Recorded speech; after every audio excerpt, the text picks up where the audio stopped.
Hi students, welcome back to my channel. ನಾವಿವತ್ತು 2026-27 ಸಾಲಿನ post matric scholarship ಅನ್ನು ಯಾವ ರೀತಿ ಅಪ್ಲೈ ಮಾಡೋದನ್ನು ನೋಡೋಣ. PUC ಡಿಗ್ರಿ ಹಾಗೂ ವಿದ್ಯಾರ್ಥಿಗಳಿಗೆ SSP ಸ್ಕಾಲರ್ಶಿಪ್ ಸ್ಟಾರ್ಟ್ ಆಗಿದೆ. ಅದನ್ನು ಯಾವ ರೀತಿ ಅಪ್ಲೈ ಮಾಡೋದು ನೋಡೋಣ. ಕ್ರೋಮ್ ಬ್ರೌಸರ್ದಲ್ಲಿ ಹೋಗಿ SSP ಸ್ಕಾಲರ್ಶಿಪ್ ವೆಬ್ಸೈಟ್ ಅನ್ನು ಓಪನ್ ಮಾಡ್ಕೊಳ್ಳಿ. ಇಲ್ಲಾಂದ್ರೆ ನಾನು ಡಿಸ್ಕ್ರಿಪ್ಷನ್ ಅಲ್ಲಿ ಲಿಂಕ್ ಕೊಟ್ಟಿದ್ದೀನಿ, ಅದರ ಮೇಲೆ ಕ್ಲಿಕ್ ಮಾಡ್ಕೊಳ್ಳಿ. ಕ್ಲಿಕ್ ಮಾಡಿದ ನಂತರ ರಾಜ್ಯ ವಿದ್ಯಾರ್ಥಿ ವೇತನ ತಂತ್ರಾಂಶ ಅಂತ ವೆಬ್ಸೈಟ್ ಓಪನ್ ಆಗುತ್ತೆ. ಈ ವೆಬ್ಸೈಟ್ ಅಲ್ಲಿ 2026-27 ಸಾಲಿನ ಮೆಟ್ರಿಕ್ ನಂತರದ ವಿದ್ಯಾರ್ಥಿ ವೇತನಕ್ಕೆ ಅರ್ಜಿ ಸಲ್ಲಿಸಲು ಇಲ್ಲಿ ಕ್ಲಿಕ್ ಮಾಡಿ ಅಂತ ಇದೆ ನೋಡಿ. ಇದರ ಮೇಲೆ ಕ್ಲಿಕ್ ಮಾಡಿ. ಕ್ಲಿಕ್ ಮಾಡಿದ ನಂತರ ಈ ತರ ಲಾಗಿನ್ ಪೇಜ್ ಬರುತ್ತೆ. ಲಾಗಿನ್ ಪೇಜ್ ಅಲ್ಲಿ enter SSP ID number enter ಮಾಡಿ. ಆದ ನಂತರ ಪಾಸ್ವರ್ಡ್ ಎಂಟರ್ ಮಾಡಿ. ಅದಾದ ನಂತರ ಕ್ಯಾಪ್ಚಾ ಎಂಟರ್ ಮಾಡಿ. ಆದ ನಂತರ ಲಾಗಿನ್ ಕೊಡಿ. ಲಾಗಿನ್ ಕೊಟ್ಟ ನಂತರ ಈ ತರ ವೆಬ್ಸೈಟ್ ಓಪನ್ ಆಗುತ್ತೆ. ಈ ತರ ಅಂದ್ರೆ ನಿಮ್ಮ SSP ID ಲಾಗಿನ್ ಆಗಿರುತ್ತೆ. ಲಾಗಿನ್ ಅಲ್ಲಿ ಅಪ್ಲೈ ಮಾಡೋ ಸ್ಟೆಪ್ ತೋರಿಸ್ತಾ ಇರುತ್ತೆ. Step 1, step 2, step 3, step 4, step 5 ತೋರಿಸ್ತಾ ಇರುತ್ತೆ. 5 ಸ್ಟೆಪ್ಗಳು ಇರ್ತವೆ SSP ID ಅಪ್ಲಿಕೇಶನ್ ಹಾಕಕ್ಕೆ. ಮೊದಲನೇ ಸ್ಟೆಪ್ ಅಲ್ಲಿ SSLC ಡೀಟೇಲ್ಸ್ ತೋರಿಸ್ತಾ ಇರುತ್ತೆ. ಒಂದನೇ ಸ್ಟೆಪ್ ಅಲ್ಲಿ ಅದರಲ್ಲಿ ನೀವೇನಾದರೂ ಹೊಸದಾಗಿ ಏನಾದರೂ ಅಪ್ಲಿಕೇಶನ್ ಫಸ್ಟ್ ಟೈಮ್ ಹಾಕ್ತಾ ಇದ್ರೆ ಅಲ್ಲಿ ಹಾಕಿ ನಿಮ್ಮ ರಿಜಿಸ್ಟ್ರೇಷನ್ ನಂಬರ್ ಹಾಕಿದ್ರೆ ಇವೆಲ್ಲ ಡೀಟೇಲ್ಸ್ ತೋರಿಸುತ್ತೆ. ಇವಾಗ ಆಲ್ರೆಡಿ ಅಪ್ಲಿಕೇಶನ್ ಆಲ್ರೆಡಿ ಹಾಕಿರೋದ್ರಿಂದ ಈ ಡೀಟೇಲ್ಸ್ ಎಲ್ಲ ತೋರಿಸ್ತಾ ಇದೆ. ಈಗ ಎಲ್ಲ ಕರೆಕ್ಟ್ ಆಗಿದ್ರೆ ಎಸ್ ಮೇಲೆ ಕ್ಲಿಕ್ ಮಾಡಿ. ಕ್ಲಿಕ್ ಮಾಡಿದ ನಂತರ ಕಾಸ್ಟ್ ಇನ್ಕಮ್ ಡೀಟೇಲ್ಸ್ ಕೇಳುತ್ತೆ. ಕಾಸ್ಟ್ ಇನ್ಕಮ್ ಡೀಟೇಲ್ಸ್ ಅಲ್ಲಿ ನೀವು ಮೊದಲು ಫಸ್ಟ್ ಟೈಮ್ ಏನಾದರೂ ಯಾರು ಮಾಡ್ತಾ ಇದ್ರೆ ಅಲ್ಲಿ ರಿಲಿಜನ್ ಕ್ಯಾಟಗರಿ ಮತ್ತು ಆಮೇಲೆ ಕಾಸ್ಟ್ ಸರ್ಟಿಫಿಕೇಟ್ ನಂಬರ್ ಕೇಳುತ್ತೆ. ಕಾಸ್ಟ್ ಸರ್ಟಿಫಿಕೇಟ್ ನಂಬರ್ ಆಮೇಲೆ ನಂಬರ್ ಹಾಕಿದ ಮೇಲೆ ಡೀಟೇಲ್ಸ್ ತೋರಿಸುತ್ತೆ. ಅದಾದ ನಂತರ ಕಾಸ್ಟ್ ಸರ್ಟಿಫಿಕೇಟ್ ನಂಬರ್ ಕೇಳುತ್ತೆ. ಕಾಸ್ಟ್ ಸರ್ಟಿಫಿಕೇಟ್ ನಂಬರ್ ಎಂಟರ್ ಮಾಡಿದ ತಕ್ಷಣ ಡೀಟೇಲ್ಸ್ ತೋರಿಸುತ್ತೆ. ಡೀಟೇಲ್ಸ್ ತೋರಿಸಿದ ಮೇಲೆ ಸೇವ್ ಆಗುತ್ತೆ. ಸೇವ್ ಆದ್ಮೇಲೆ ಟೈಮ್ ನೀವು ಹಾಕುವಾಗ ಅದು ಆಟೋಮೆಟಿಕ್ ಆಗಿ ಸೇವ್ ಆಗಿರುತ್ತೆ.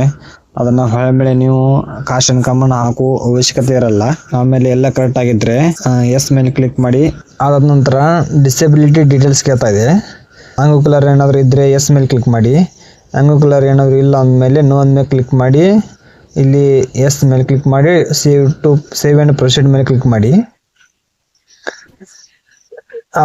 ಅದಾದ ನಂತರ ಪರ್ಸನಲ್ ಡೀಟೇಲ್ಸ್ ಬಗ್ಗೆ ಕೇಳುತ್ತೆ.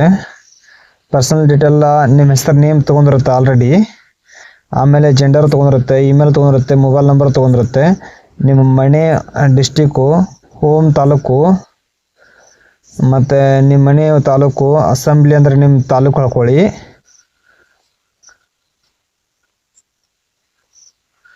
ಆಮೇಲೆ ನಿಮ್ಮ ಪಿನ್ ಕೋಡ್ ಹಾಕೊಳ್ಳಿ. ಪಿನ್ ಕೋಡ್ ಹಾಕೋ ನಂತರ ಪರ್ಮನೆಂಟ್ ಅಡ್ರೆಸ್ ಅಂತ ಇದೆ, ಅಡ್ರೆಸ್ ಟೈಪ್ ಮಾಡ್ಕೊಳ್ಳಿ. ಅಡ್ರೆಸ್ ನಿಮ್ಮ ಊರು ಹಾಕ್ಕೊಂಡು ನಿಮ್ಮ ತಾಲೂಕು ಡಿಸ್ಟಿಕ್ ಹಾಕ್ಕೊಂಡು ಟೈಪ್ ಮಾಡ್ಕೊಳ್ಳಿ. ಮತ್ತು ಆರು ಡೊಮಿಸಿಲಿ ಆಫ್ ಕರ್ನಾಟಕ ಕೇಳುತ್ತೆ. ನೀವು ಕರ್ನಾಟಕದವರ ಇದ್ದರೆ ಎಸ್ ಅಂತ ಕ್ಲಿಕ್ ಮಾಡಿ, ಇಲ್ಲ ಅಂದರೆ ನೋ ಅಂತ ಕ್ಲಿಕ್ ಮಾಡಿ. ಅದಾದ ನಂತರ ಎಲ್ಲ ಡಿಗ್ರಿ ಡೀಟೇಲ್ಸ್ ಎಲ್ಲ ಕರೆಕ್ಟ್ ಆಗಿದೆ ಅಂದರೆ ಎಸ್ ಮೇಲೆ ಕ್ಲಿಕ್ ಮಾಡಿ. ಎಸ್ ಮೇಲೆ ಕ್ಲಿಕ್ ಮಾಡಿ. ನಿಮಗೇನಾದರೂ ಎಡಿಟ್ ಬೇಕಾದರೆ ಎಡಿಟ್ ಮಾಡ್ಕೋಬೋದು. ಇದನ್ನು ಹೊಳ್ಳಿ ರಿಟರ್ನ್ ಎಡಿಟ್ ಏನು ಬೇಡ, ಎಲ್ಲ ಕರೆಕ್ಟ್ ಆಗಿದೆ ಅಂದಮೇಲೆ ಅಂದರೆ ಎಲ್ಲ ಕರೆಕ್ಟ್ ಆಗಿದೆ ಅಂದರೆ ನೆಕ್ಸ್ಟ್ ಮೇಲೆ ಕ್ಲಿಕ್ ಮಾಡಿ.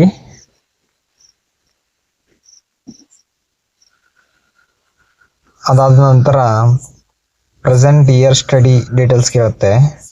ಅದರಲ್ಲಿ are you studying in any university or institute located outside Karnataka ಕೇಳುತ್ತೆ.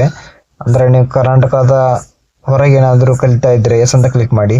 ಇಲ್ಲ ನಾವು ಕರ್ನಾಟಕದಲ್ಲಿ ಕಲಿತಾ ಇದ್ದೀವಿ ಅಂದರೆ ನೋ ಮೇಲೆ ಕ್ಲಿಕ್ ಮಾಡಿ. ಅದಾದ ನಂತರ ನೋ ಅಂತ ಕ್ಲಿಕ್ ಮಾಡಿದ ನಂತರ are you studying in 11th or 12th in CBSE, ICSE, IGCSE board ಅಂತ ಕೇಳುತ್ತೆ. ಇವು 4 ಬೋರ್ಡ್ ಏನಾದರೂ 4 ಬೋರ್ಡಲ್ಲಿ ಏನಾದರೂ ನೀವೇನಾದರೂ ಕಲಿತಾ ಇದ್ರೆ ಎಸ್ ಅಂತ ಕ್ಲಿಕ್ ಮಾಡಿ. ಕಲಿತಾ ಇಲ್ಲ ಅಂದರೆ ನೋ ಮೇಲೆ ಕ್ಲಿಕ್ ಮಾಡಿ.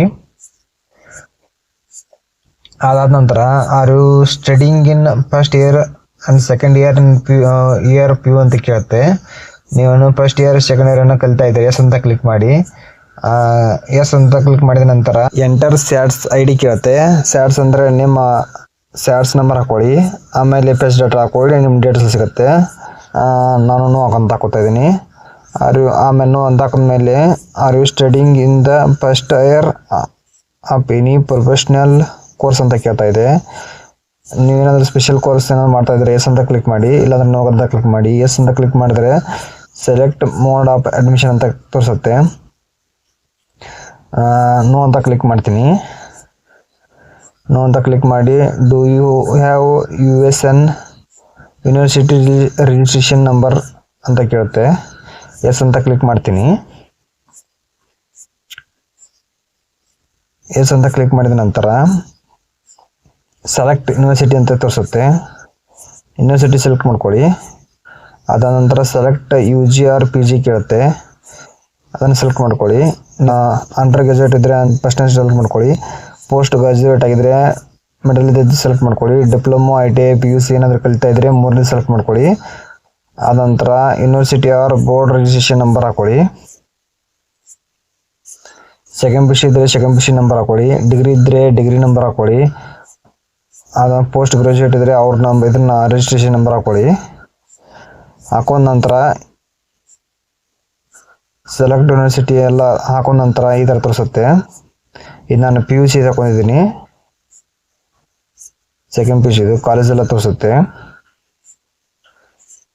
ಕೋರ್ಸು ಸ್ಟಾರ್ಟ್ ಡೇಟ್ ಕೇಳುತ್ತೆ.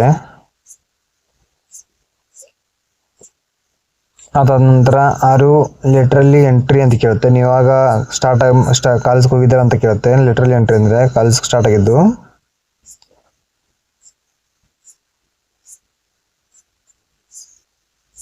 ಅದಾದ ನಂತರ ಸೆಲೆಕ್ಷನ್ ಮೋಡ್ ಆಫ್ ಅಡ್ಮಿಷನ್ ಕೇಳುತ್ತೆ. ನೀವು ಅಡ್ಮಿಷನ್ ಯಾವುದ್ರ ಮುಖಾಂತರ ಮಾಡಿದ್ರೆ ಕೇಳುತ್ತೆ. ನಾನು course without not A require counselling ಅಂತ ಮಾಡಿದ್ದೀನಿ. ಅಡ್ಮಿಷನ್ ಇಯರ್ ಕೇಳುತ್ತೆ. ಆಮೇಲೆ ಅಡ್ಮಿಷನ್ ಇಯರ್ ಸೆಲೆಕ್ಟ್ ಮಾಡ್ಕೊಳ್ಳಿ. ಸೇವ್ ಆ್ಯಂಡ್ ಪ್ರೊಸೀಡ್ ಮೇಲೆ ಕ್ಲಿಕ್ ಮಾಡಿ. ಅದಾದ ನಂತರ ಒಂದು ನೋಟ್ ಬರುತ್ತೆ. ನೋಟ್ ಇದ್ರೆ ಅದನ್ನು ನೋಟ್ ಅಂದರೆ ಓಕೆ ಮಾಡಿ. ನೆಕ್ಸ್ಟ್ ಮೇಲೆ ಕ್ಲಿಕ್ ಮಾಡಿ. ನೆಕ್ಸ್ಟ್ ಮೇಲೆ ಕ್ಲಿಕ್ ಮಾಡಿದ ನಂತರ ಈ ಥರ ಬರುತ್ತೆ. ಸಮಾಜ ಕಲ್ಯಾಣ ಮತ್ತು ಪರಿಶಿಷ್ಟ ಪಂಗಡ ಇಲಾಖೆಯಲ್ಲಿ ಯೋಜನೆಗಳಲ್ಲಿ ಅರ್ಹರಿರುವ ವಿದ್ಯಾರ್ಥಿಗಳು ನಿಮ್ಮ ಹಿಂದಿನ ವರ್ಷ ತೇರ್ಗಡೆಯ ಅಂಕಗಳನ್ನು ವಿವರವನ್ನು ನಮೂದಿಸಿ ಅಗತ್ಯವಿರುವುದಿಲ್ಲ. ಹಾಗಾಗಿ ನೀವು ಮುಂದಿನ ಹಂತಕ್ಕೆ ಮುಂದುವರಿಯಬಹುದು ಅಂತ ತೋರಿಸುತ್ತೆ. ಓಕೆ ಮೇಲೆ ಕ್ಲಿಕ್ ಮಾಡಿ. ಅಂದರೆ ನೀವು ಹಿಂದಿನ ವರ್ಷದಲ್ಲಿ ಕಲಿತಿರುವ ಡೀಟೇಲ್ಸನ್ನು ಆಲ್ರೆಡಿ ತೊಗೊಂಡಿರುತ್ತೆ. ಅಂದರೆ 10th ಹಾಕಿರ್ತಿರಲ್ಲ, ಅದು ಆಲ್ರೆಡಿ ತೊಗೊಂಡಿರುತ್ತೆ. ಅದಕ್ಕಾಗಿ ಈ ನೋಟ್ರ್ ಇರುತ್ತೆ. ಅದನ್ನು ನೀವು ಹಾಕೋ ಅವಶ್ಯಕತೆ ಇರೋದಿಲ್ಲ. ಅದಕ್ಕಾಗಿ ಓಕೆ ಮೇಲೆ ಕ್ಲಿಕ್ ಮಾಡಿ. ನೆಕ್ಸ್ಟ್ ಮೇಲೆ ಕ್ಲಿಕ್ ಮಾಡಿದೆ. ಓಕೆ ಮೇಲೆ ಕ್ಲಿಕ್ ಮಾಡಿದ ನಂತರ ಈ ಥರ ಬರುತ್ತೆ. ಆಮೇಲೆ ನೆಕ್ಸ್ಟ್ ಮೇಲೆ ಕ್ಲಿಕ್ ಮಾಡಿ. ಕ್ಯೂರಿಯಸ್ ಇಯರ್ ಪಾಸ್ಡ್ ಡೀಟೇಲ್ಸ್ಗೆ ಇದಿರುತ್ತೆ, ಅದನ್ನು ನೋಡ್ಕೋಬೋದು ನೀವು. ಅದೇನು ಬೇಡ, ಅದು ಪಾಸ್ ಅಂತ ತೋರಿಸುತ್ತೆ. ನೆಕ್ಸ್ಟ್ ಮೇಲೆ ಕ್ಲಿಕ್ ಮಾಡಿದ ನಂತರ ಹಾಸ್ಟೆಲರು ಡೇಸ್ ಕಲರ್ ಡೀಟೇಲ್ಸ್ ತೋರಿಸುತ್ತೆ. ಅದರಲ್ಲಿ are you day scholar details are you day scholar ಅಂತ ತೋರಿಸುತ್ತೆ. ಅಂದರೆ ನಿಮ್ದು ಏನಾದರೂ ಹಾಸ್ಟೆಲ್ನಾದ್ರು ಆಗಿದ್ದರೆ, ಹಾಸ್ಟೆಲ್ನಾದ್ರು ನಿಮ್ದು ಏನಾದರೂ ಇದ್ದರೆ ಇನ್ನೂ ಮೇಲೆ ಕ್ಲಿಕ್ ಮಾಡಿ. ಹಾಸ್ಟೆಲ್ ಇನ್ನೂ ಇಲ್ಲ ಅಂದರೆ ಎಸ್ ಮೇಲೆ ಕ್ಲಿಕ್ ಮಾಡಿ. ಈ ಸ್ಟೂಡೆಂಟ್ದು ಹಾಸ್ಟೆಲ್ ಇದೆ, ಅದಕ್ಕೆ ನಾನು ನೋ ಮೇಲೆ ಕ್ಲಿಕ್ ಮಾಡಿದ್ದೀನಿ. ಅದರಿಂದ ಈ ಹಾಸ್ಟೆಲ್ ಡೀಟೇಲ್ಸ್ ಎಲ್ಲ ತೋರಿಸುತ್ತೆ. ಅದು ಯಾವ ಹಾಸ್ಟೆಲ್ಲು ಏನಂತ ಎಲ್ಲ ತೋರಿಸುತ್ತೆ. ಅದಾದ ನಂತರ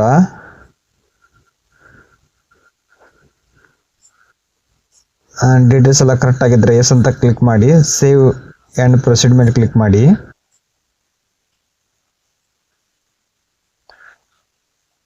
ಆಮೇಲೆ ಓಕೆ ಮೇಲೆ ಕ್ಲಿಕ್ ಮಾಡಿ.